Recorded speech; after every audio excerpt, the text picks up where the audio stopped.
Coming up on this month's episode, we review Keeper, Alan Wake 2, Motorsport Manager, and more. We'll also talk what else we've been playing. Plus, James's dice with death at a rather scary fireworks display. And I embrace the festivities with some festive activity.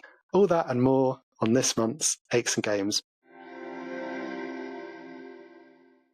Hi folks, and welcome to December's Aches and Games Monthly, a relaxed check-in between two slightly older British friends, talking life, gaming, and whatever else comes to mind.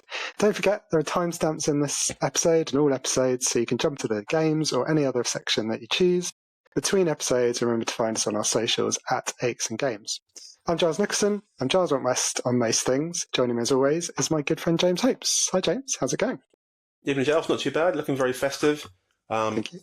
Behind the scenes, as you wouldn't have seen on the video, I weren't that prepared for the Christmas stuff. So when Giles appeared in his winter jumper, not a Christmas jumper, winter jumper, I had to dive into my loft to find that a Christmas jumper, which I've literally just realised is on back to front. So I've got the label at the front now. So I've just felt. So that's why it looks a little bit turtleneck as opposed to a V-neck, which is probably meant to on reflection. But there we go. We've done our bit for the Christmas special. So awesome.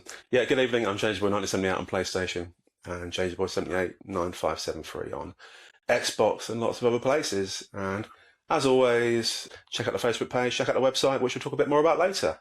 Let's crack on though, because we've got an urgent deadline because I'm playing 5-side football in an hour and 25 minutes. Yeah, and your jumper is constricting around your neck with every minute. It's like a trap, a really bad trap in one of those Saw films, isn't it? That your jumper's just going to get tighter and tighter as we record. Your voice will get higher and higher. Anyway, jumpers aside, we're celebrating 2 years of the show, so thanks for listening and welcome to any new listeners. But it's going to be an evolution, not a revolution, for the show in 2026. So watch out for a few small changes, listen out for a few small changes, and you may even have heard one at the start of this episode. Also, watch out for a bonus episode featuring our now traditional Games of the Year. That show will be on and out just before Christmas, so hopefully we'll share your Christmas with you. You get to listen to our lovely voices. And we're really keen to hear what your favourite games of the year that you played this year are too. So feel free to use those socials and write in to the email address achesandgamespod@gmail.com. James, admin over. What have you been up to this month? It's been November, for those that watch my catch up. And it's always a busy month, November, because you've got all the fireworks stuff, but you've also got the gradual build up towards Christmas. It's a lovely time of year, one of my favourite times of year. Great chance to wear Christmas jumpers back to front and to do lots of other fun, exciting stuff. So November, I mentioned in the last episode that we had the fireworks from the balcony from our house over the road that always spunks loads of money on fireworks and looks awesome. By contrast, we then went to the Scouts fireworks. Joshua does Scouts, and we go to Scouts fireworks once a year. And they're a lot more low-key, a bit more understated. So there's a Scout leader called Rita, who's quite old, used to be a teacher, quite direct. And her husband, the other Scout leader, is called Ron. And Ron isn't quite as mentally with it as he perhaps was in his youth. So every year, the Scout Fireworks Night is entertaining in that you do some campfire songs, which generally involve songs about ripping legs off birds for no apparent reason.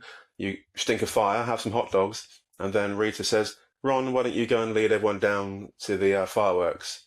And Ron stands there as if he has no idea what was going on. So literally for 10 minutes, Rita was just shouting at him, saying, Ron, are you going to do the fireworks? And he suddenly switched back on, bless him, went to the fireworks, and we're always fascinated to see if he goes up in smoke with any of the fireworks. But this year, he had a young helper who was probably about 14, so it was like a 80-year-old and a 14-year-old in charge of the fireworks. And it was fine. No one died. It didn't rain. It looked average, and we survived it all. So that was one fireworks spectacular. The other fireworks spectacular I want to talk about is the Reading Football Club one. We always talk about Reading Football Club because it's a passion of mine. And should be a passion of Giles's, but he's not as passionate about Reading Football Club as me. Who is? We did a special. We have an American chairman, or American owner, called Rob Kuig, and he loves fireworks, apparently, and he also loves AI. So for the weeks before it, there was some AI slop of him taking some fireworks out of a cupboard. Massive build-up. It was going to be the most spectacular fireworks display ever. We were a bit worried, because after the game, well, the fireworks were due to be after the game, so we thought if the game was awful, and we got dicked on, then the fireworks would be a bit underwhelming. As it was an awful game. We drew 1-1, so it was like, yeah. And then the fireworks matched exactly the spirit of the game. They were, nah. There's a few different colours, there's a few splats and splodges, and supposedly it cost like 20 grand, and it was arse. But there we go. So that was our fireworks finish. The best fireworks of the year were our neighbour's garden. The two professional displays were a bit muppety. Anyway, Nice. say some things. bit of a damp squib by the sounds of it in gaming terms, in game terms, and in firework terms. Excellent. Yeah, your suggestion that an elderly man who doesn't really know what's going on and a 14-year-old were doing fireworks makes me think that all those people that talk about health and safety gone mad maybe haven't gone to a community event, because the sheer thrill and terror of those sorts of things lives on, doesn't it? Hopefully, like Ron, for another year. Until next time, yeah. Amazing. We didn't go to any fireworks. We did do Windsor Illuminated this year. So getting festive nice and early. It's one of those sort of light trail type things. I think you went previously, didn't you? You went last year. We did last year. It was great, yeah. It was really good. It was a bit more geared towards kids than I was expecting. I don't know. We probably hadn't done our research very well. We traditionally have gone to a more, traditional version at Wisley, which is part of the Royal Horticultural Society. So it's going to be towards the sedate end of the events. And this was very different, but there were some pretty kiddie stuff with sort of fairies and elves and whatnot. But there was also some really lovely displays with kind of lit up trees, a bit like Wisley, lit up plants, also projections onto water, onto fountains and things. Sounds like it might have been done last year. And also some really amazing sort of floating lanterns and stuff. So yeah, had a lovely time, and that was our. We didn't see any. Well, we saw some fireworks from windows, but we've been hitting the illuminations early. Are you getting in the Christmas spirit, James? I was going to say, just to give you a little heads up, a lot of things around the Christmas period are aimed at children. Just so you know. I mean, we went with Hannah's mum and dad, so the average age of our party was probably about 60, I would wager. And big kids enjoy it too. I really like the dancing and singing badger. I mean, I'm not above that. Badger. Yeah, there was a little festival stage sort of halfway round, which was I remember called. that part. Oh, he was there, was he? No, the stage was there, but I can't remember a badger. Yeah, definitely a badger. I think they were doing a couple of recognisable hits. Not that Christmassy. I think we had Bon Jovi, bit of Elton, and Amy Winehouse. I believe was a deer, which I'm not sure if that's factually accurate, but it has been a long time. So she had a great voice, just like I remember. Oh dear, I would say to wrap up that set. Lovely. I was going to say, keeping on the winter theme, Joshua did a winter festival at his secondary school. So all the people who do some kind of music thing as a club turn up and do some music things at the winter festival. Nothing to do with winter, not really a festival. You just sit in a hall and watch them do some things. But all the kids who play instruments were there playing instruments. There's a couple of bands bands from his school that were quite good. There's a pianist who was in year 7, so only 11, been playing the piano for 2 years, and he's amazing. Ludicrous talent on the piano. I couldn't put anything together on a piano, but he was awesome. Josh was in the choir. He's in the junior choir, so he sung 2 songs. He sung "Don't Stop Believing" by Journey, and he sung another song which I can't remember what it was, but it was by a band from the 90s, and it's very enjoyable. So we did really well. Weren't allowed to video it, but fortunately one of the parents at the end of the road did video it before they told us not to video it. So she then shared a video around, so we had the video. That was sort of illicit video of children singing nice Christmas songs. So good fun, really enjoyable. Some really good people playing some really good things. So that was a nice wintry type thing to celebrate the joy of musicians and children. Cool. Have you been up to anything else this month? We've been hitting the comedy, which was needed after a boring month of domestic stuff. We got our driveway sorted. We've been doing some garden prep, all the old things. But it is really nice. It's looking nice. It's good to relax. It's good to have it done. And so we decided we'd celebrate. It was very much in the diary. I went into Reading to watch Stevie Martin at South Street. She was on last season of Taskmaster, and it was very good. Saw that with Madeline and Scotty and some of their friends, and that was really fun. She's a much more online comedian, certainly younger, I think, than the average comedian that we've tended to see. but really good content. I was a bit worried that it would all be sort of TikTok based and last, a couple of seconds each joke, but she was very good.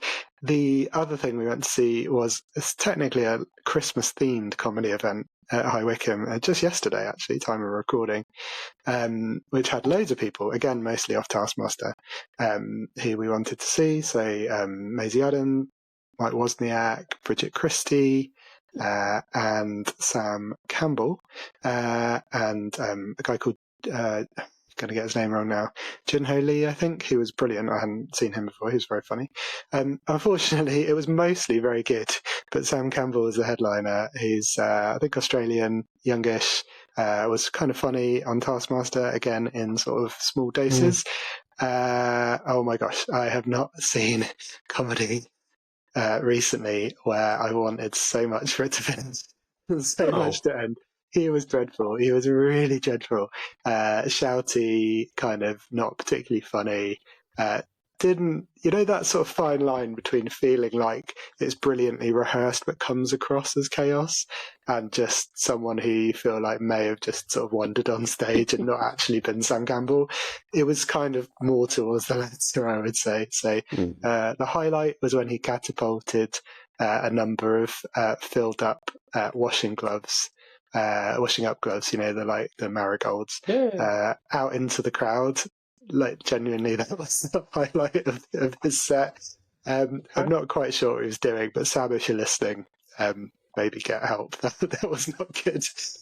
Everyone else was very good, and it was a really nice night out. But so that was our damp squib of the month. Anything else you've been up to, James? No, I was going to say, did everyone else laugh in the crowd, or were you just being old? No, it was. There was some chortling. I think we're all very British, and it felt quite awkward to not laugh. So I think some people gave him a bit of a pity laugh. Some people seemed to be enjoying it, which comedy is subjective and all that. Mostly, he was just doubling down on it and kind of pointing out that he was enjoying himself more than most of the audience, and that would have been really funny if it wasn't quite so true. Again, I thought he was really good on what we've seen when we've seen him on panel shows and stuff like that. But I think small doses, reacting to other stuff, I think that's his, for me anyway, that's probably his kind of wheelhouse. It's a very different environment, isn't it? Weirdly, you're getting old when you are recording a podcast on a video, and then you look at the screen and think, I can't remember that bookcase being there. And I look around and realise that it's your house and not my house, and that's why the bookcase isn't in my house. I thought you were gonna shame me for the thing that we've hopefully edited out, which was me looking at the record button, thinking it wasn't recording, and stopping us. Between us, we're doing well. We are, as you said at the start, we are trying to sort of squeeze this in this month. So I blame that. I'm coming straight from work. I'm still in work head, and hopefully, that doesn't really bode very well for work. No. From this much of a mess. Doesn't bode well for my football tonight either. But there we go. A few more things. Blimey, I'm starting getting old. I can't even talk. It's the jumper. back on South Park, is it Mr. Mackey that his head explodes, or is it Mr. The teacher, or his tie gets tighter and tighter and his head gets bigger and bigger? This is also the side of being old when you get, the teacher. In fact, this was basically Bridget Christie's whole routine yesterday. Go on, James. Come on, save us. Anyway, we finally got around to watching Wicked. Sarah and Joshua and Mags and their kids went to watch Wicked originally when it came out, but I didn't. But now we knew Wicked Part 2 was coming out, I thought I'd better watch Wicked Part 1. And it was really good, very enjoyable. Sarah and Joshua watched it again, and equally enjoyed it. We watched it on DVD at home, and Ariana Grande was great, and Cynthia Erivo was great, and interesting plot, and quite fun. So I really enjoyed that one. So now we've got a book. No, we're seeing it on Sunday. We have booked. We're going to see Wicked for good on Sunday to see how the drama unfolds. So yeah, very much looking forward to that one. Long overdue, because it's been out for a little while now, and we're trying to be current, but we're a few weeks behind. All good. Two little things. I think I mentioned last month that mint hot chocolate come out in Pret. I love this time of year because these specialty hot chocolates come out in all the coffee shops. The mint hot chocolate in Pret, the first few times I had it was lovely. I was very excited. And one time I had it at work, I think they put the goo, the juice, the liquid, fluid of some Syrup. description on top. Syrup. Syrup, that's the one. On top rather than at the bottom. And then they didn't mix it up. So they put the stuff and mix it all together, and then they put some cream on top. They can't put the lid on because the cream's so high that it wouldn't encompass the lid. So took it back to the office, ate the cream off as you do because you have to remove the cream before you get to the drink. And somehow by that stage it kind of congealed. So the cream had sort of wrapped around the top of the edge in little splodges. The mint had separated itself from the hot chocolate. And it looked like, when you've been vomiting a lot and it comes to the end and you've got just a bile left. It looked like someone had done that in a cup, and it completely put me off. So Christmas is now ruined, unfortunately, for festive hot chocolate. So I've gone back to the normal hot chocolate. Fascinating story, I'm sure you agree. Last bit from me. The sort of gold people I'm sure tune in for. Thanks for sharing, James. Yeah, go for it. If you're going to prep, don't have a mint hot chocolate unless it's properly mixed. Make sure it's mixed before you take it away. If not, complain because it's poor. And then on the 27th of November, I was going to say we celebrate. We don't really celebrate. We remember the passing of my dad 5 years ago. And every year he, from beyond the grave, plays some kind of trick on us for the bands. So every year something breaks in our house on the day of my dad's death. And this year it was the tumble dryer and the boiler. So he managed to trash the boiler and the tumble dryer in one day, which is quite disappointing. So the tumble dryer I fixed myself by taking it all apart, resetting it, and found two congealed socks within the workings, the inner bowels of the machine, which I'd lost a good year ago. So they must have been in there for a long time. They were quite dusty when they came out, I must admit. That fixed the tumble dryer, but the boiler was kaput. So we've had to call in our repair company. We were without hot water and heating for 5 days. I had to wash my bits and pieces over a sink, which I really dislike doing. But finally, the boiler got fixed yesterday, so now we have hot water and heating. And my dad's curse is finally resolved until this time next year, when no doubt the house will burst into flames or something ridiculous will happen. The end. Thank you for listening. Well, yeah, I'm sorry. These we have these milestones we have to kind of acknowledge and get through, but a little haunting definitely doesn't help. Glad everything's fixed. That's the main thing. You mentioned Wicked. You're not a big musical fan, are you, in general? Love musicals. Oh, okay. I produced 2 musicals at uni. I remember, but I didn't think you were a big watcher. But that does mean that you've watched at least as many films as me this month. I'm usually the film guy, so I won't. Nothing of note on my list. It's just because on TV, Slow Horses, we watched season 5. I was a bit disappointed, honestly. It's a great show. It's still very good, but not quite up to the first 4. And I think they've already recorded the 6th one, so hopefully that is a return to form. But we did rewatch The Night Manager season 1. Season 2 is coming to BBC iPlayer or BBC on, I think, New Year's Day, but certainly in the new year. And Tom Hiddleston, it's brilliant. I don't know did you watch it? It was years ago. No. It was years and years ago. It's Sir John le Carré, so the guy who did all the Smiley books, like Tinker Tailor Soldier Spy, Constant Gardener, stuff like that. Very much into his spies and sort of intrigue and mystery. And this was kind of one of those stories, quite Bondy, quite sort of glamorous people and location. Tom Hiddleston being sort of young, and then going straight to the trailer for season 2, which is it must be about 10 years, I think, after it was first on. It's quite shocking to see. We obviously all get older, so that's nothing to be criticised. But it is quite a surprise when you just, you see someone in their youth and then immediately see them time jump forward. I'm glad that people can't do that with us. Although maybe if we're recording in 10 years' time, people will go back and listen and look at this episode and think, wow, look at those fresh-faced whippersnappers. That's a very big if. There's two unbelievable things in that flies to fancy. Okay. Well, should we... I was going to say, Giles, I don't think I look much older than I did 20 years ago, but 20 years ago I did look very old. So I aged very quickly. I probably looked in my mid-40s when I was about 20, and now I hopefully still look like I'm in my mid-40s. Now I'm in my mid-40s. Although I will be 47 very soon, just a few weeks. Christmas Eve for anyone listening and that wants to send in any gifts, and cash, bundles of cash are fine as well. Just email Giles and he'll send that on to me. Thank you. Yeah. In advance. I will pass it on. Excellent. Well, in case you don't get bags of cash coming through, we do both have the subscription services. So when it comes to what we've been playing, regular listeners will know we always try and pick a game off the subscription services that we can both have a play for at least a few hours, and we come back together, compare our thoughts. And this month's game was Keeper. From Double Fine, available on or playable on Xbox Game Pass. It's also available on PC or Game Pass. It is a puzzle adventure.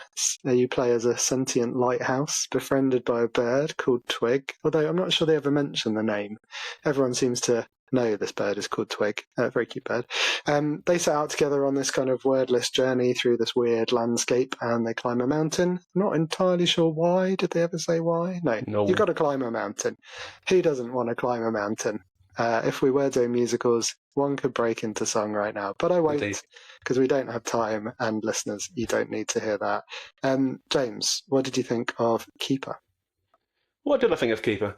Interesting. Yeah, I was looking forward to Keeper. You sold it quite well last month when we were talking about it. It sounded short and interesting and fairly unique, because you don't often play as a sentient lighthouse in video games these days. It's kind of gone a bit out of fashion in recent years. Yeah, so there were some good parts and some bad parts. So these days, just so you know, listeners/viewers, we like doing reviews, so we're going to do reviews a bit more often now and make them a bit more structured. So you'd notice that each review we do today is going to be in a structured format. So you're going to say some pros and say some cons and give a score and say what it's available on, and do it like proper people do when they do proper reviews, because we are proper people. Anyway, yes, back to the game. So in summary, Joel's already explained what it's about. It's a lighthouse and a bird. The bird is called Twig, and it is mentioned in the game a number of times, Giles. Oh. Yeah, you must. I was engrossed. Yeah, often you have to press X to emote Twig or do something to Twig or send Twig. Oh, yeah. Okay. Well, okay. So we know what the name was, but only from the on-screen prompts. It's not, because they don't talk. Obviously, lighthouses. I say obviously lighthouses don't talk, but they also don't walk. So, already artistic license. Okay, yes. Good point. Yeah. It starts curiously, because there's a warning at the start of the game saying might be scary to arachnophobia. Not because there's any spiders in it. There's not literally a spider in the entire game. But the lighthouse grows some legs. And even though it only grows 4 legs, it walks around in a spider-like way. Yeah. So that's supposedly scary for people who are scared of spiders. Also scared of lighthouses with legs. Obviously the same kind of family of phobias. So, good. So originally the lighthouse starts off and looks after the bird, because the bird's being chased by some dark forces that are flying towards it. So the lighthouse shines its light of hope at the dark force, and the dark forces fly away. And the bird is saved. Hurrah. And that begins a magical journey together of friendship and enlightenment. Then the lighthouse kind of falls down the cliff, and then it kind of gets back up and it stumbles around a bit, and that's quite irritating. So you sort of rock from side to side to get back off the ground. You think, God, this is going to be awful. It eventually gets up, and it's slightly less awful, but only marginally so, because for me, the control system in the game, I didn't enjoy. For those who enjoy really irritating fixed camera angles, you'll probably love the game. I'm not one of those people. Weirdly, having read other reviews in professional magazines, one of the big things I like is the fixed camera angle, because it makes it feel movie-like. God, it's horrific. So, basically, we're in the entire game, whatever direction you try and look in, you won't be allowed to, because it's a fixed camera angle. So it shows you where it wants you to look, and you can't look behind you or to the side of you. And weirdly, it made me feel motion sick at various parts of the game, because my brain was thinking I was going to look in a direction, but the screen wouldn't let me look in that direction. So my brain was thinking, you're going to see that, and it wasn't seeing that. It made me motion sick. How bizarre. It's an awful design flaw, I thought, because in modern games these days, you expect to be able to look around 360 degrees up and down and everywhere, but this game you really can't, and that irritated me somewhat. So there we go.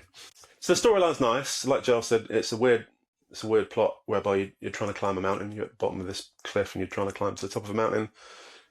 The bird has a child at some stage. Time passes quite quickly. The lighthouse falls apart quite a lot and gets back up and forms different things, which I won't spoil for you in case you are really into that fixed camera angle thing.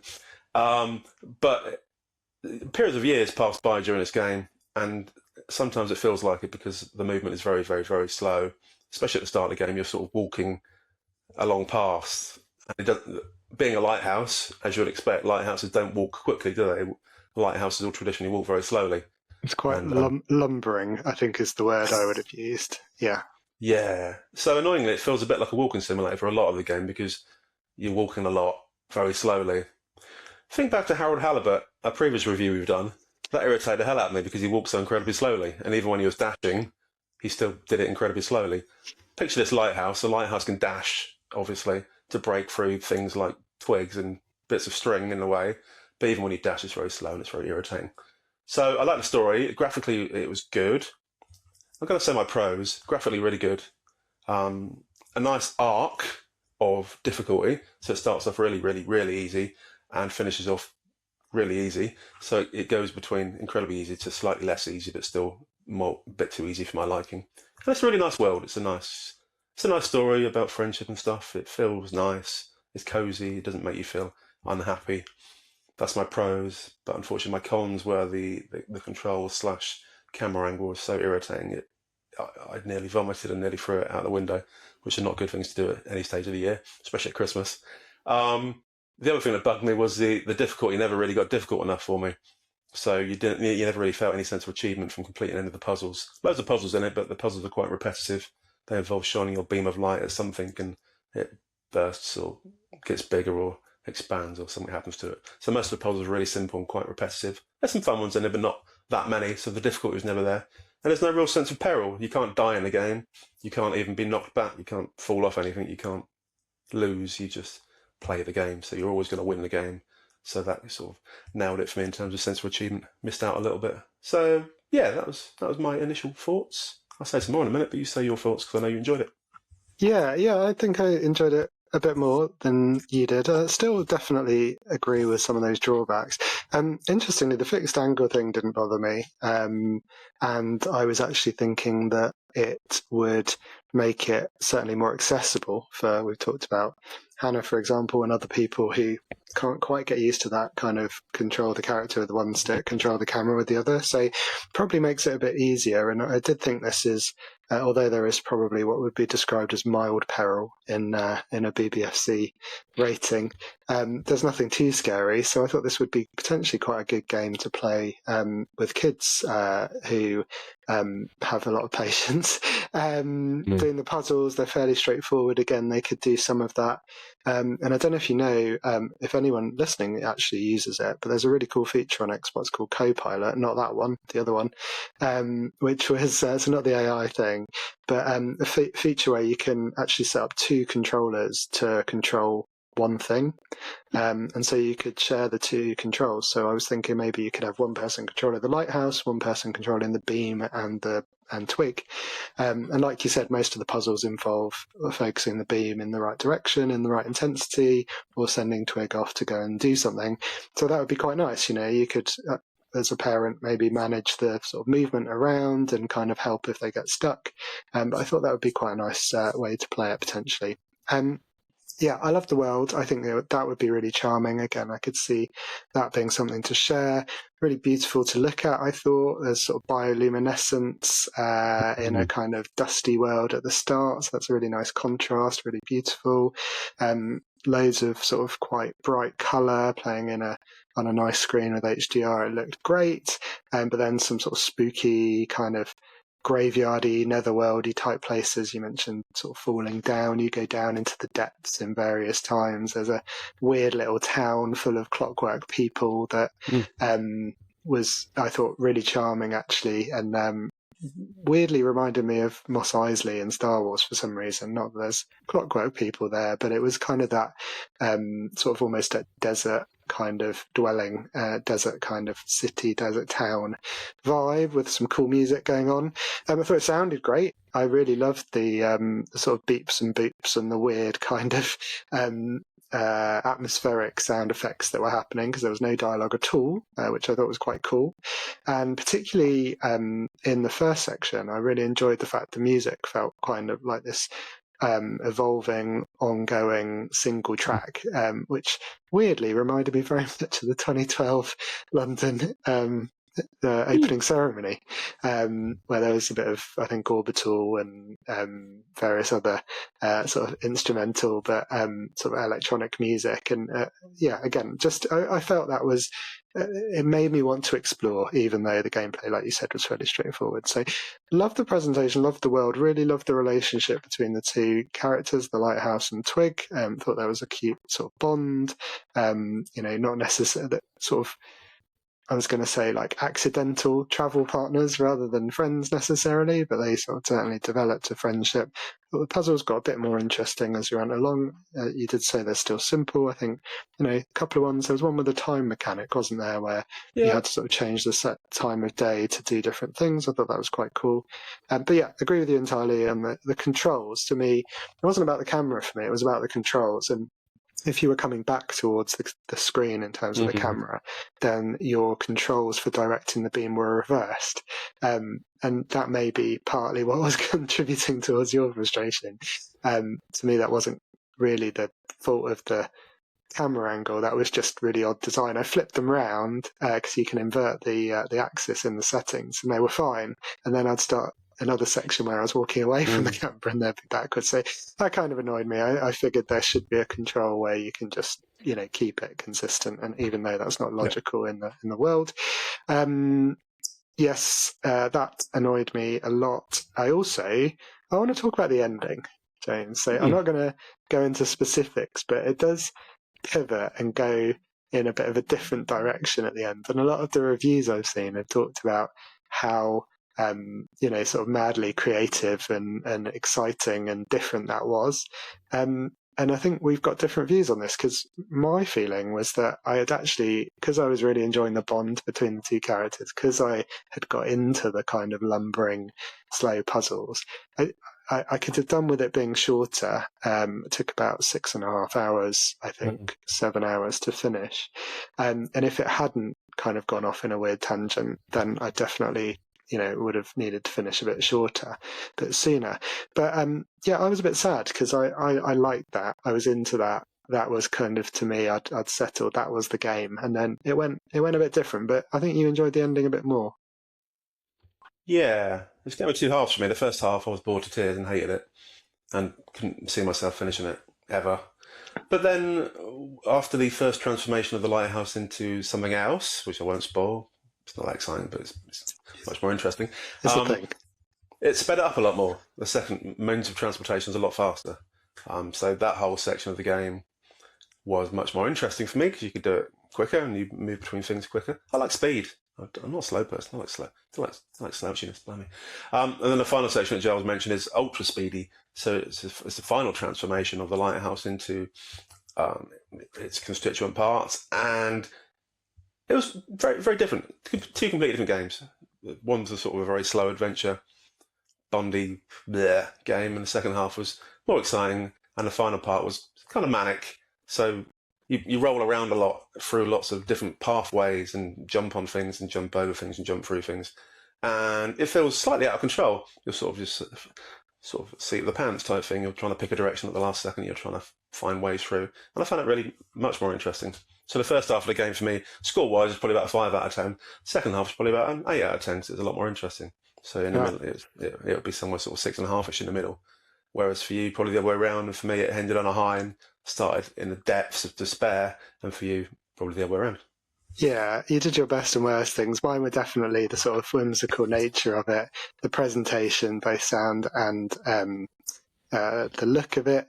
And then just the bond between the two characters. My worst were the camera and the controls. I said camera, and I just realised I was okay with a fixed camera, so I can't quite remember what was annoying about the camera. But controlling that beam was really quite frustrating. And I would love to have a bit more challenge in the puzzles and keep it in that kind of world, but a bit more complicated. If they'd have ramped that up, that would have been good for me. Yeah, my score was an 8. I think consensus was that the final third kind of made the game for me. I think I would have probably potentially put it as a 9 if it had kept going and evolved. So it sounds like we definitely thought differently on that one, which is what it's all about, isn't it? Everyone's got an opinion. Indeed. What else have you been playing, James? Oh, some other things. I very briefly played a precinct with Sarah. I mentioned a precinct last month. That was like cop drama from the 80s. And we both played it together. We both had a good laugh because, like I said, some of the chases are ridiculous and some of the offences are ridiculous. Just it's good laugh. You can run people off the road and murder them, and it's great fun. So recommend that one still. Even two players, good crack. She was laughing, watching along in the middle of the night. But it's two big games that I played a lot of this month. The first one I talk about is Motorsport Manager. Bizarre. So every now and again, my head tells me to go on Steam and search for some old crap that I've not played before that's highly rated. Whatever it is, even if I'm not remotely interested in motorsport racing. This one was highly rated. It was in the sort of simulation / strategy / management type genre that you can search for on Steam, and it was good. It's 10 years old, but there's not been any better motorsport racing management games since, apparently. So I thought I'd give it a go. It was like dirt cheap because it's 10 years old. And I'm playing a lot of that one. So the theory is, in a review format, is that you take on a motorsport team. You can either take on an existing one or you can create one from scratch using an add-on that you can also download for free from Steam. So you take this team and you're the principal of the team. So you select the drivers from a pool of people that you can scout and you sort their contracts out and what type of personality they are and all that jazz. You spend a lot of time upgrading your vehicle.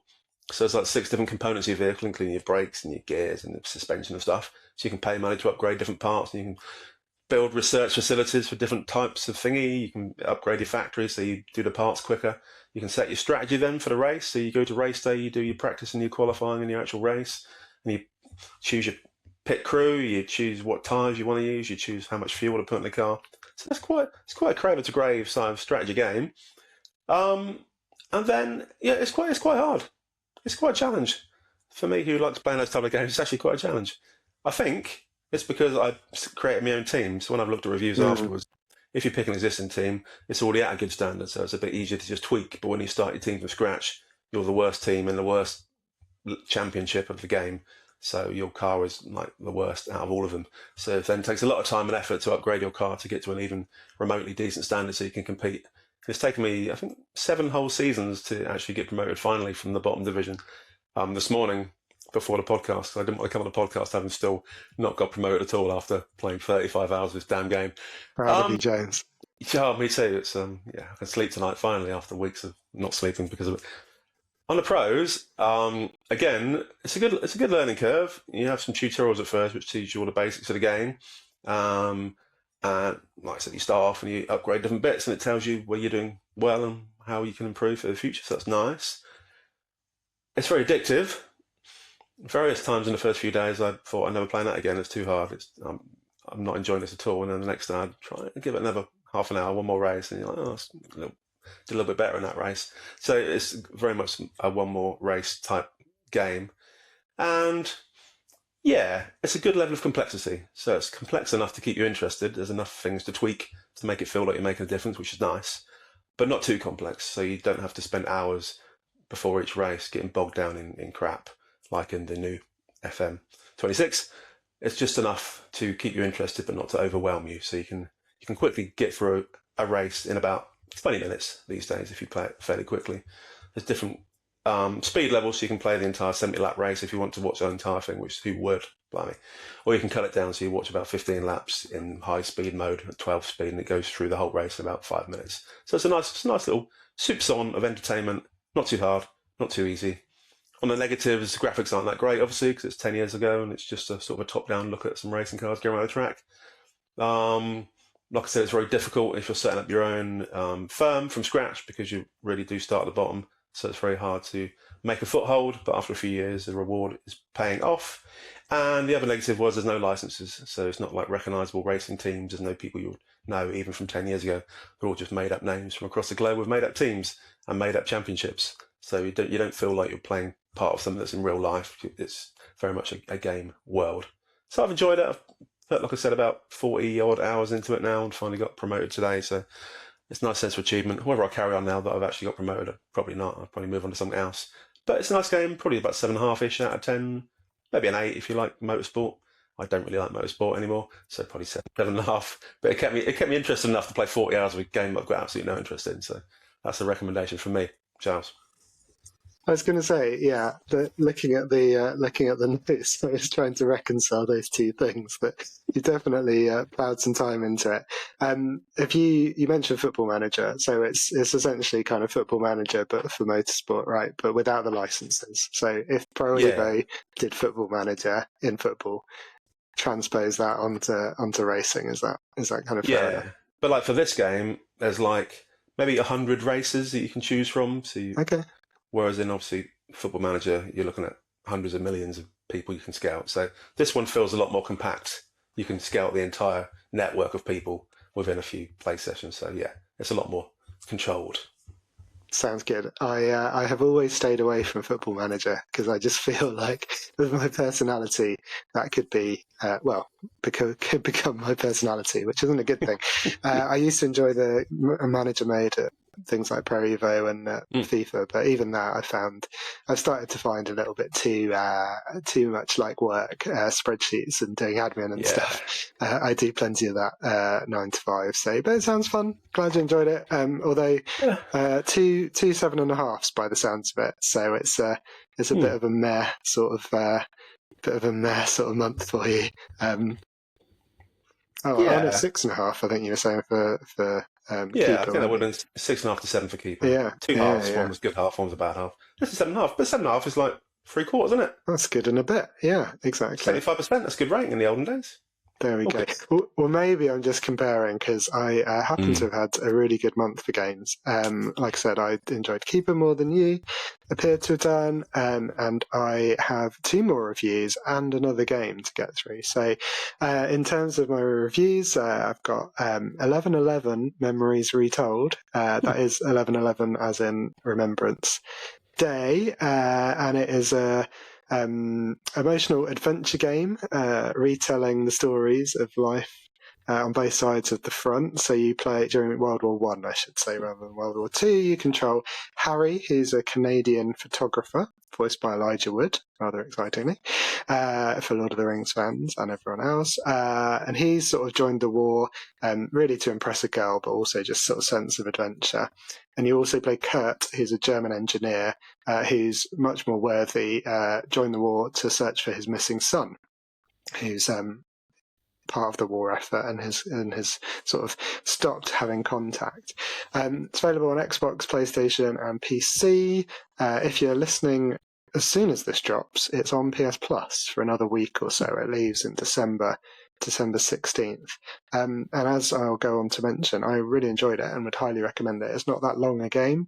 It is a bit longer than I expected. It came in, I think, about 8 hours. So 2 weeks to play 8 hours, maybe a week by the time this comes out. It depends how much you play, but I would really recommend it. It was interesting, felt a really sort of important story to tell, and was also actually an enjoyable experience, as much as these things can be. So I bought it for a couple of quid a few years ago, and keep every time it gets to November, I kind of think, oh, that would be kind of cool to play around Armistice time. So this year I finally bit the bullet.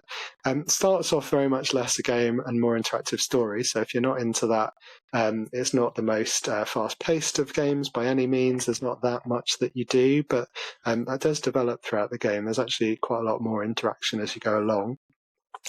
Initially, anyway, you're mostly exploring, talking to other people, sort of choosing some conversation. But you also, Kurt, the German officer, is an engineer, so he's sort of working with radios and things. There's some sort of gameplay mechanics around that. Harry is a photographer. You can take photos, and played a few photography games this year, haven't we? Life certainly. Yeah. Lost Records, Bloom and Rage, did some photography. I think there was another one, but I can't remember. So it's enough variety. The thing that Indiana drew me, Jones in the Great Circle. yes, thank you. Yeah, that was across the 2 years for me. Yes, good, and quite cool mechanic in Indiana Jones, wasn't there? That you could use it to kind of get clues for puzzles and stuff. Yeah. This is more basic, very much more basic in gameplay terms, but it looks like nothing I've ever played before. It looks like a living kind of watercolor impressionist painting. It's done in collaboration with Urban Animation, so the Wallace and Gromit people, and I've played, some beautiful games. I mentioned I thought Keeper was beautiful. There's loads of, Alan Wake 2 coming up. That's sort of beautiful in a much darker way.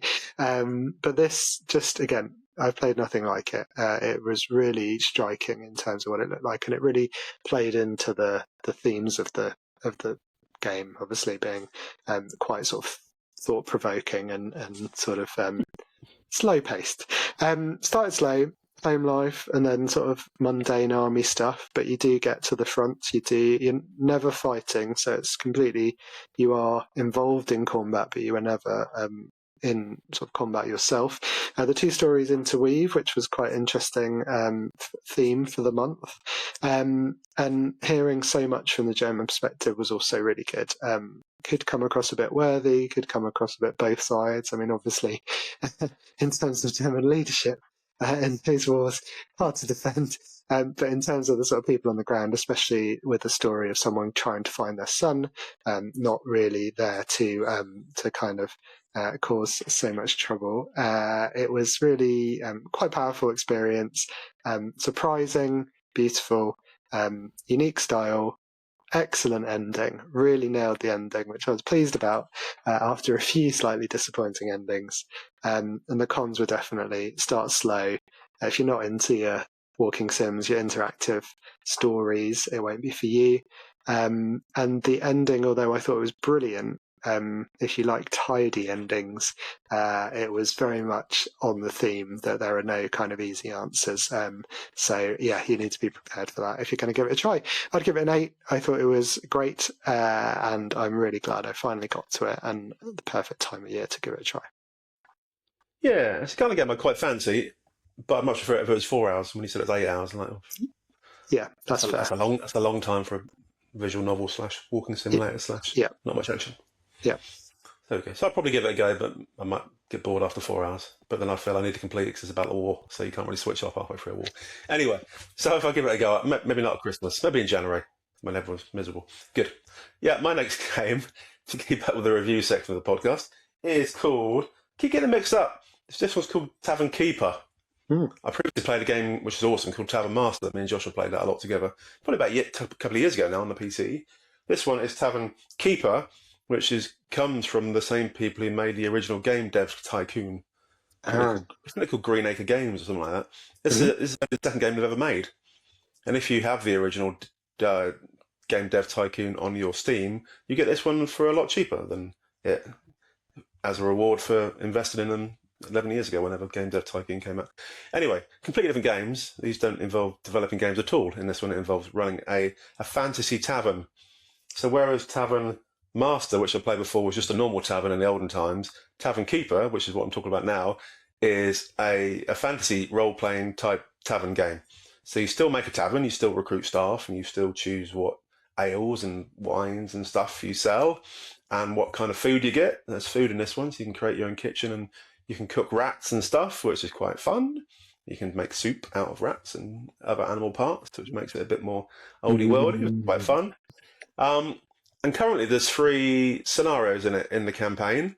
They've only made 3 so far because it's an early release. So there's another 2 at least coming in the new year, I believe. So the 3 so far are all in a different fantasy location. So you've got one involving like orcs, for example. So in the orc location, it's in a particular place in the middle of an orc type scary land, and all your staff, you employ orcs, and all the people are coming in are orcs, and that's quite fun.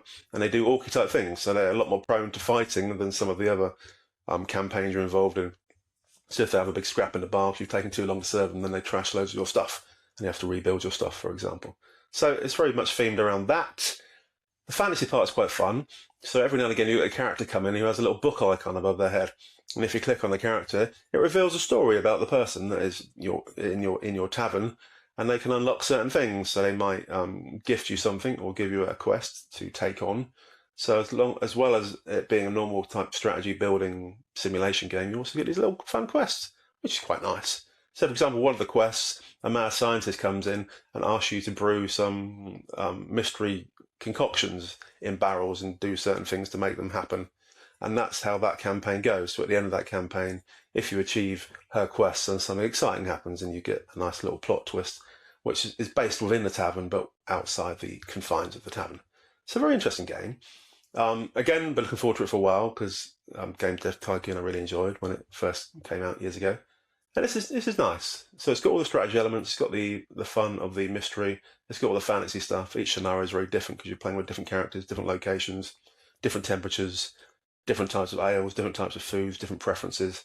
You've got to keep your staff happy by building staff rooms with beds and you allocate them shifts and jobs and stuff. So again, it's a kind of a work type simulator, but with lots of fun fantasy elements. So on the pro side, very interesting. Interesting worlds. Everyone's completely different, so it feels like you're playing it fresh each time you play it. Again, good level of challenge. So it's interesting. There's loads to do. You feel like there's something going on at all times. You can again speed up a little bit, but if you speed up, you miss certain things like your beer tap is running out of beer, so you have to quickly go off to a neighbouring village to buy some beer from the market and bring it back. So that kind of stuff. So you've got to stay alert. So there's always plenty to do. And like I said, there's 2 more things coming as well. So I've completed it now, but it's not really complete because there's at least another couple of scenarios coming up soon. So that will extend the campaign into the future. So I'm quite looking forward to the next 2 levels coming out because they will be very different again. On the negative, obviously graphically it's not amazing. It's not really what it's about. It's about building a tavern in the middle of a fantasy land, so fun. Another negative is the fact that... Oh, what was I going to say? I was going to say something really interesting. Is the map small, would you say? On reflection, now you've mentioned it, yeah, the map's quite small. Yeah. So you're given a little plot of land to build your tavern on, and you can't really expand the plot of land much. So like in the recent hotel game that I was playing, you could build upwards or sideways. In this game, you can't expand your space at all, annoyingly. So when you've done your tavern and you've completed the challenge, there's not much sort of replayability value because you can't really expand it or make it any different because you're confined with this space and you have to build a certain number of functions to make the tavern run. And yeah, you can't really do much after that one. So that's the only negative of that one. And the final negative is the fact that it's only 3 scenarios so far. So once you've played them, the game's kind of dead, which is why I'm looking forward to the 2 new ones when they come. So overall, I really enjoyed it. A bit different, probably an 8 out of 10 for that one. Lots of potential. It's only in early access, like I said, so lots of new features to be added at some stage. And really good. Really liking Green Acre Games. Happy days. Nice. When you were getting to your cons, I thought you were going to say perpetuate some negative stereotypes about orcs, damaging, getting into fights and causing trouble. I'm sure there's some good ones out there. It's just those bad apples that, give them all a bad name. Excellent. And did you say that was on Steam, James? So that's a PC platform, right? Yeah, I did get it on Steam. Yeah. Is it available anywhere else? Great question. It's certainly not on the PlayStation, and it's certainly not on the Xbox, I don't think. So probably it's just Steam. So yeah, it's got Steam. I would have thought so. If it's early access, it's quite often just on Steam, isn't it? Yeah. But yes. Might come to console one day when it's finished, but not yet. We'll get the hang of this one day. I've realised that I could have set you up really nicely for the map thing by going, well, what did you think of the map, though, James? And then that would have been more natural, wouldn't it, rather than me reading your notes for you. But no, that was good.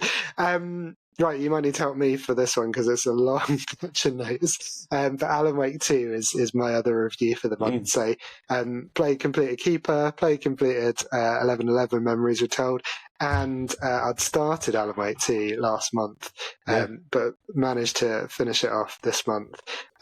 Was really looking forward to this one, and it didn't hugely disappoint. There are some buts. So 13 years after the events of the first game, trouble has returned to Bright Falls in the form of a cult. It's up to Agent Saga Anderson to investigate. Meanwhile, Alan is continuing his own story, and their stories and realities start to kind of interweave. It's kind of a survival horror action adventure investigate 'em up. I'm not sure that's an official genre, but it does hit all those notes and worth covering. And it's on PlayStation, Xbox, and PC. I think it was one of the free games on PlayStation Plus a couple of months ago when you picked it up, James. Yeah. I had bought it in a shocking twist of events because I don't usually buy games on Xbox. Mainly because there was an amazing deal on the deluxe edition, which meant that I got all the DLC and Alan Wake 1 remastered, which I hadn't technically played because I played the original before it got remastered. So I wanted that in the collection. So I was happy to spend the money, support the developers, love Remedy and what they do. So I talked a bit last month about it. Try not to duplicate what I said last month, but let's go back to go forward. So, mentioned I loved the first game, and that was a sort of focused action adventure with some spooky bits, I thought. James, you played it, you enjoyed it, didn't you? Oh, I loved it. Yeah, weird, wasn't it? Quite psychological. A lot of it was going on in his head. You had the whole dead wife thing, wasn't it? And he was a writer trying to get away to rediscover his writing ability. And lots of drama ensued, including a whole new novel appeared from various places. Fascinating game. Yeah, indeed. Dead or missing wife. Mm. Yeah, I also played and loved Control. Haven't played any of the Max Payne games, but, Remedy, there's another one, wasn't there? Quantum Break, I think, on Xbox. So, love what they do. Really enjoyed those. As I said, was really looking forward to this. The highs in the game are probably higher than either of those two, so real excellent stuff. But there are some buts, and I'll come to those. Very strong start. So you sort of stumbling around a familiar forest, very disturbing images, kind of trying to break through the screen. You really get that sense of madness kind of taking over. And we meet the cult of the tree, which is a sort of big story throughout the game. Doesn't hold back. Pretty strong horror as well. So I mentioned Alan Wake 1, I thought was kind of a spooky action adventure. This is very much more into the sort of survival horror element. So always did have, you were a bit sort of outgunned, outnumbered. You had to use the light to fight back all these kind of monsters and baddies. Still that, but it's just sort of dialed up. It's much more horrific. It's also quite graphically. Some of the stuff is pretty full on. We then meet FBI agent Saga Anderson, who has the sort of mind place, very much Sherlock Holmes mind palace type situation. So she can kind of go off into this cabin in her mind. The cabin is her mind, something like that. And she can kind of investigate and connect with people she's investigating. So she can profile them, which is kind of getting inside their head and talking to them. She has one of those crazy, wonderful investigation boards with bits of string connecting the evidence and stuff, and you build that up. So it's got this kind of CSI or LA Noire, if you played that game, elements to it, which is completely different from the first game and really added something to me. So that is one of the strengths, I think. We've got these two stories, these two settings and two gameplay mechanics, and the sort of realities tangling and untangling at the same time. So that gives it this sense of variety, unpredictable, really adds something. It is gorgeous in a kind of gross way, very cinematic. Film nerds like me will recognise lots of nods to Stephen King as before, but lots of other sort of spooky stuff. Stunningly sort of produced, some of the shots that it sort of forces in terms of the camera angles. Some of the settings are just brilliant, honestly brilliant. There's a crappy abandoned fairground, which is like classic spookiness, really kept me on edge with the sort of weird noises going on around me. There's some great set pieces. There's one sequence, which anyone who's played the game will know, I will not spoil. Music is involved again, as it has been in the first Alan Wake, as it was again in Control. It is bonkers. It is brilliant. I love the madness and the reality bending. I enjoyed the gross horror stuff in a sort of way, although it was a bit much. It was definitely dialed up. And Saga, as the kind of more grounded character of the two, her world gets increasingly messed up, and it's quite kind of interesting and sort of fun in a perverse way to sort of see that all happen. Alan's world is a reflection of his slightly crazy mind, mad scribbles everywhere. You can't trust what is real, and that's kind of fun. As I said, the Saga investigation stuff brings a new dimension, but that is also one of the problems to me of the game. It does kill the pacing. So I mentioned Saga sort of retreats into this mind place where she kind of joins the dots on the investigation, and that could be after or even sort of between two quite big action-y type set pieces, which really kills the momentum of things. It doesn't ruin the game by any means, but it does break things up. It also means there's a very much a correct order to do things. So if you haven't investigated something or profiled someone in your mind place, you can't necessarily progress in the actual kind of game world. That's kind of annoying. Alan's levels are very different. They're different to number one, actually. They're much more like the DLCs. If you've got to play those, he can rewrite his reality. And that's much more of a major part of the game than in the first one. So you can really change the structure of a level. You can change the what's around you, and part of the puzzling is to do with that. So that's very cool, disturbing in a good way, but having those two completely different stories, completely different styles, again, kind of affects the pacing. You can kind of decide to some extent what order you play the different characters in as well. And I don't know if I chose quote sort of the right order, or if it maybe would have flowed better in a different way. But while I enjoyed each bit, it just didn't necessarily fully connect. So the other downside was I thought that the final sort of section, I won't say the ending because it's not the ending necessarily, but the final section was not quite up to what had been a really good kind of run up to that. So again, I like a satisfying resolution, whether it's sort of conclusive or it's a kind of Inception style. Oh, I wonder if it was this or if it was this. Whereas Alan Wake 2 for me ended on a bit of a kind of like, don't know if they're hedging for a third one or what. But that was also a disappointment. So played it, completed it, 30 hours. I really enjoyed it. I definitely don't want to undersell how much I liked the game. It looked amazing. It was bonkers. I really enjoyed the investigation. It was just these were all sort of disparate parts of the game that didn't always fully come together. So the pacing, that last section, and very much borderline between kind of interesting, thought-provoking, and sometimes a little bit pretentious. The ambiguity in the game could be, you need to be in the right mood. So I'm really glad you're using half points in your scores, James, because I was like, is it an 8? Is it a 9? Like at one point I thought it might be really up there in my Game of the Year contention.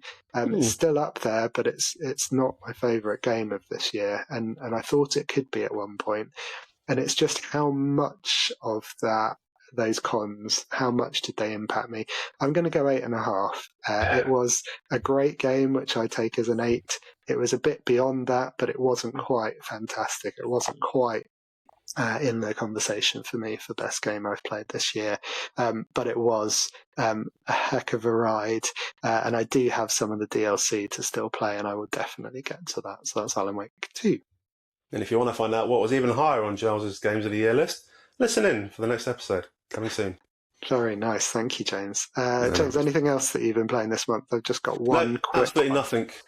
Oh no! Well, I'm rabbiting on, aren't I? Let's go quick then. I played almost as a palate cleanser. I played Egging On, which we mentioned last month very briefly. I think it is on Game Pass. It's also on PC, PlayStation 5, and Xbox to buy if you choose. Because you play as an egg, not Dizzy style anthropomorphic egg with a face and a personality, but an actual egg.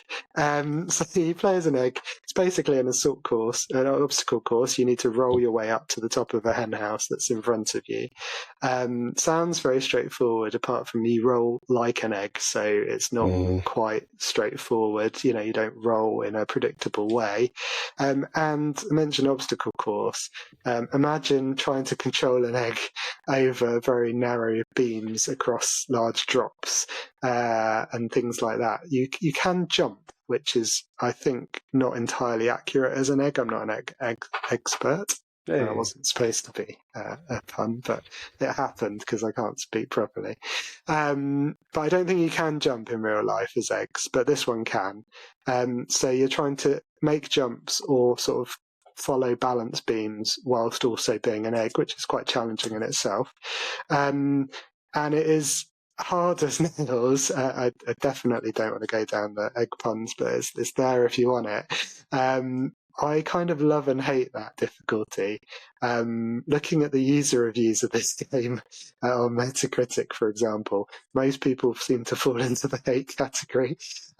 What it does well is it balances that ridiculous frustration with very calming music and this kind of weird omnipotent voiceover who is there encouraging you, saying lovely things in a very strong accent, which I thought was sort of Dutch, but the developers are Polish, so it might well be Polish, saying things like "You can do it, egg," and things like that.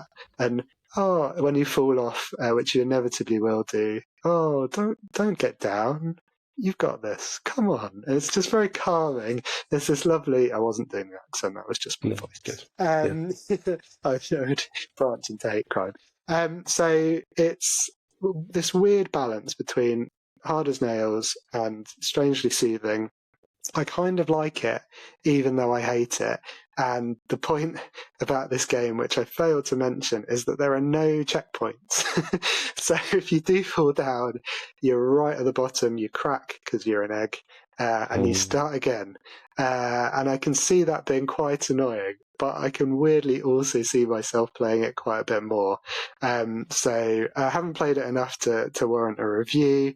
I doubt I'll finish it. I will jump back in. There is a mode where you can, like a custom mode, where you can then allow it to set checkpoints, which I might give a go, but not yet. I'm going to give it a go for that full run before I do. Strangely good fun, about 2 to 3 hours so far, available on Game Pass if you fancy giving it a go. And if you do have hair to tear out, unlike the two of us, I would just warn you that it might be a bit frustrating. Sounds horrific. I'm going to not touch it with anyone else's, let alone my own. So, no. And just looking at the clock, Giles, we've got 11 minutes until I need to put my kit on and leave. So we have to talk really fast now for our next game of the month, aren't we? Yeah, well, I don't know, because the game itself, I think, is only 2 hours, so we can't really talk about it for very long. You're right. Our next choice for December is Thank Goodness You're Here, which is on PlayStation Plus. I think it's on the extra tier. So if you've got Essential, I don't think it's included. That's the 2 games a month. It's on the next one up. It's also on PlayStation, PC, Switch 1 and 2, and is coming to Xbox on December the 9th. So everyone can have a go. Do you want to describe it, James, or shall I? I think you better, Giles. I've listened to and read reviews about it. It's very northern, very humorous. But yeah, that's as much as I know about it. That's pretty much it. It's a comedy adventure game. You play as a salesman exploring a fictional town called Barnsworth in the north of England, helping inhabitants solve their problems. It feels to me like it might be a kind of the opposite of the goose game that I quite enjoyed, where you go around just terrorizing people as a goose. It's kind of cartoon-style 2D visuals, primarily based on the comedy. So Metacritic's 89 for PC, 84 for PS5. It is very short, which, given we've all got lots coming up in December, is probably a good choice for this month's game. And it was just added to PS Plus. So yeah, if you've got that, then why don't you join us and let us know what you think?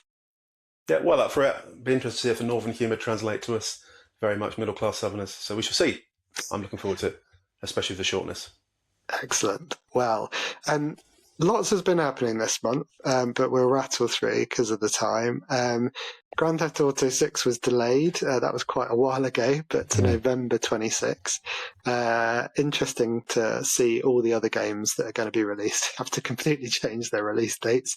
I don't know if you were planning on picking it up, James. I've got so much to play, but I am interested. I really enjoyed the previous games and Red Dead Redemption as well.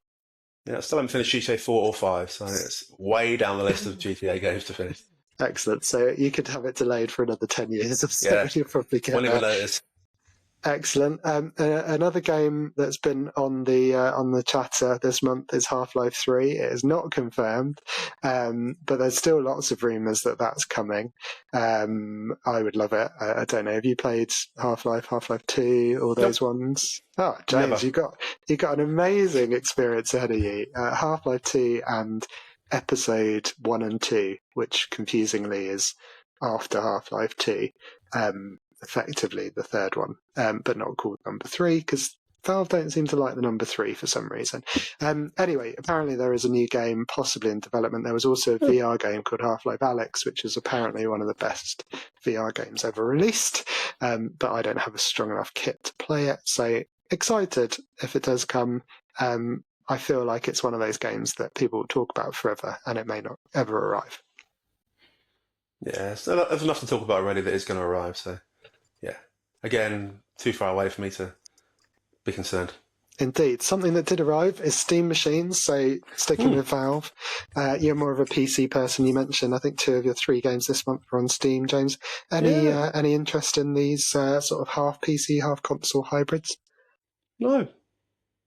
The interesting part is, again, it very much depends on the price. It's quite small and cute looking. It's in a cube shape, and obviously it's designed to go into your living room rather than in your geeky game dungeon with your other sweaty middle-aged men friends in string vests. So it brings it more into the console market and appeals to a wider range of people. But if it costs over £1,000, then no one's going to be remotely interested in it, unfortunately, from the console market, because consoles themselves are getting stupidly priced. So you're not going to find an 18-year-old choosing between the new PS whatever and a Steam box, because if the Steam box is like £1,500, then not very exciting. And again, the specs are set to play a certain level of game, and with a PC already, you can just upgrade it regardless. So we spoke last month about the Xbox Rogue Ally Xbox, whatever it's called, box, and said that's a bit pointless because it's fixed to a particular processor speed, a particular graphic chip, etc. And this will be the same with this new box. So you could build your own probably for cheaper, but it looks quite cute. Yeah, it's interesting, as like you said, it seems to be the direction Xbox is going as well. Maybe we'll look back and think, oh yeah, this did all make sense. But I think growing up on consoles, with consoles, the sort of the price point, the simplicity of it, being able to just plug it in and use it, has kind of worked in the past. So we'll see how this all pans out. There's also been various little streams this month. There was an Xbox partner preview. There was a Japan focused state of play. I was going to say Japanese, but I forgot what I was trying to say. It wasn't a Japanese state of play because I wouldn't have known really what was going on. It was a state of play focused on Japan. Yeah. And there was also a clear up from the Idea Xbox stream that we didn't have to cover last month. But essentially, lots of games coming, some of which we may finally get to in years to come. But anything that grabbed your fancy off that list, James? Yes, very quick. I'm going to talk really fast. So listen very quickly, listeners. Here we go. So on the yeah, it's too fast. Even I can understand that one. On the PlayStation side of things, a couple of interesting ones from the Japan ones. They're all very Japanese-type games, aren't they? So Broken Law Unfollow looks interesting. That's 16th of January, so that's really soon. I like games that come in really soon because they're not going to get cancelled, not going to get extended. Sort of a horror game focused on social media in some kind of way. And it says you're meant to use your phone to escape. So looking at the trailer, it looked quite gory and horrific, which is nice. But it had lots of phone-type stuff in it, so I don't know if you actually use your device to control stuff, or whether it's just the phone the character has in the game. It's a bit hard to tell from the trailer. It looks really interesting, looks very fascinating. There's another one in the Broken Law series as well coming in the summer, but this one's coming in January, so I like the look of that one. It's a cute puzzle game called Motion Wreck. Yes, if I can read my own handwriting. So it's very much an 8-bit, old-fashioned looking retro type thing, but you can record things you've done. So you can record yourself going 7 spaces to the right, and then when you get to the part that requires that, you can then press the play button, and that plays that sequence, so you can get through different puzzles. So it looks different and interesting and retro and all the kind of things that I normally enjoy, but when I get around to it, I'll probably hate it. On the Xbox stream, which I moved on to very quickly, Crow Sworn is a side-scrolling platformer, which looks really good. It looks full of action, sort of some mysterious figure in a top hat and tails. Very much horror cartoony-esque, and loads of stuff looks like it's kicking off on the trailer. So again, really looking forward to that one. Not sure exactly when it's coming out, but that looks really good. And Reanimal, which is from the makers of Little Nightmares, the original. That kind of split into 2 different houses. So one half of it carried on and made Little Nightmares 3, the other half disappeared and made this game called Reanimal, which looks quite similar graphically to Little Nightmares in some ways. So it's a horror adventure. It's all about surviving together. So it's a 2-player co-op. So you're meant to play it with another person. I'm not sure if it's online or on your sofa, but it looks really interesting. And yeah, the theme is survive together, and it's coming out on the 13th of February. So again, really interesting. Love Little Nightmares. Good fun playing with another person. Just need to find a friend. Your turn. Excellent. I really thought you were going to say no. We were just going to move on. We must work on our notes. Excellent. Lots of good stuff. I would add Zoopunk in the Xbox partner stream, which looked kind of cool. You play as a sort of edgy rabbit. It looked a bit sort of Jedi Survivor. What's it called? Star Wars Jedi Survivor, that sort of gameplay. Look forward to that. Tides of Annihilation, I thought looked great. That looks like it could be another sort of scratch the itch of Expedition 33, Clair Obscure, which we both enjoyed a lot. Oh, yeah. Raji Kali Yuga, sorry. I really enjoyed the first Raji, which was a nice little story about set in sort of Indian mythology, which again is just a world I don't know and hadn't played, which was good. This has pivoted to something a bit more sort of high production value and a bit more action adventure. It'll be interesting to see if it can keep the charm that the first one had. And just quickly, going back onto the ID stream from last month, Mouse PI for Hire is the one on my list. Sort of Steamboat Willie style Mickey Mouse, but a first-person shooter. If that doesn't whet your appetite, go and look at the video. It's amazing. And Aphelion by Don't Nod, who I think do great stuff. And of course, Egging On, which I'm enjoying. Excellent. If it doesn't involve controlling a lighthouse, that'd be delightful. Good. Indeed. Well, that's the show. Please remember to like and subscribe to the podcast. Consider giving us a 5-star review. That really helps. If you've got PS Plus, fancy playing along with us, remember, thank goodness you're here. Remember to look out for our Games of the Year show, which will be dropping on this feed just before Christmas. And let us know your favourite games that you've played this year, and we'll give you a mention. So get those in the next couple of weeks. So before the sort of, I guess, 19th-ish, something like that. Get them in as soon as you can, and we'll feature you. Why not come over and interact on our socials? We're Aches and Games. Go to the Facebook page or email us at achesandgamespod@gmail.com. I'm Giles Nicholson. You're James Hopes. Say goodbye, James. Goodbye, Charles, and everyone else. I'm trying to get us out. I'm trying to get you off to your appointment. See you next month. You're trying to get me off. Lovely. See you next month. Oh, second Friday of next month. We'll explain on the socials. It might be a week late, but we'll see you for the Christmas special first. Thanks, everyone. See you soon. Bye.